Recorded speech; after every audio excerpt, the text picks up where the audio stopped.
দেখুন কি চমৎকার করে এই টবের সাইডে গাছ হয়েছে।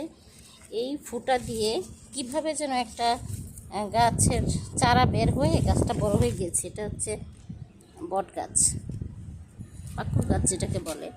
বট পাকুর একই রকম, মানে খুবই কঠিন আবহাওয়াতে, শুষ্ক আবহাওয়াতে জন্মায়, বেশি মাটিও লাগে না, বালুর উপরে ওয়ালের মধ্যে হয়ে থাকে।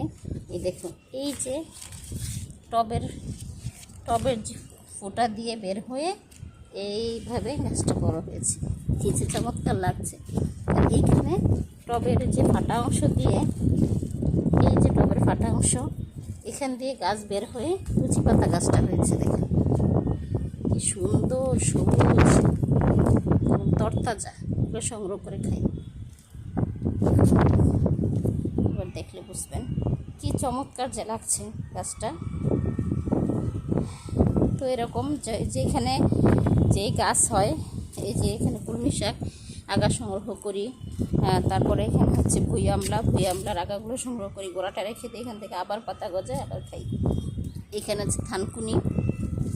আজকে আমি আগাছাগুলো দেখাচ্ছি, যে আগাছাগুলো সংগ্রহ করি খাই।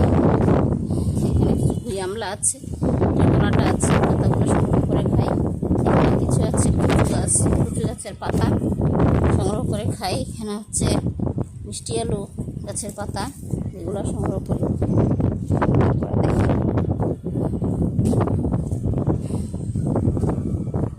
এখানে কয়েকটা কলমির চারা লাগিয়ে দিয়েছি। আর এখানে হচ্ছে বিলাতি ধনে পাতা, কলমির চারা।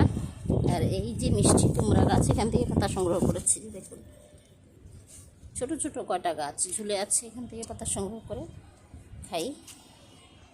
আর এটা হচ্ছে লেমন গ্রাস, এখান থেকে আজকে অনেকগুলো পাতা সংগ্রহ করেছি। সাইডের বড় বড় পাতাগুলো সংগ্রহ করেছি, মাঝখানে কচি পাতাটা রয়ে গেছে।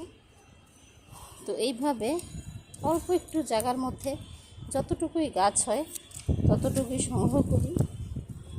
ওইখান থেকে একটু একটু করে ফসল সংগ্রহ করি। এখান থেকে কতগুলো কচি পাতা গাছ হয়েছে, এই সবগুলো একটু একটু করে সংগ্রহ করে করে খাই।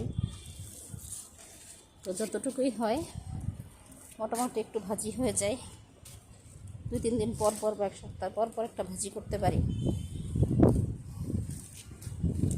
ভালোই, নিজের হাতের বিষমুক্ত সবজি খাই, টেনশন মুক্ত, বিষমুক্ত। সবাইকে ধন্যবাদ। আসসালামু আলাইকুম।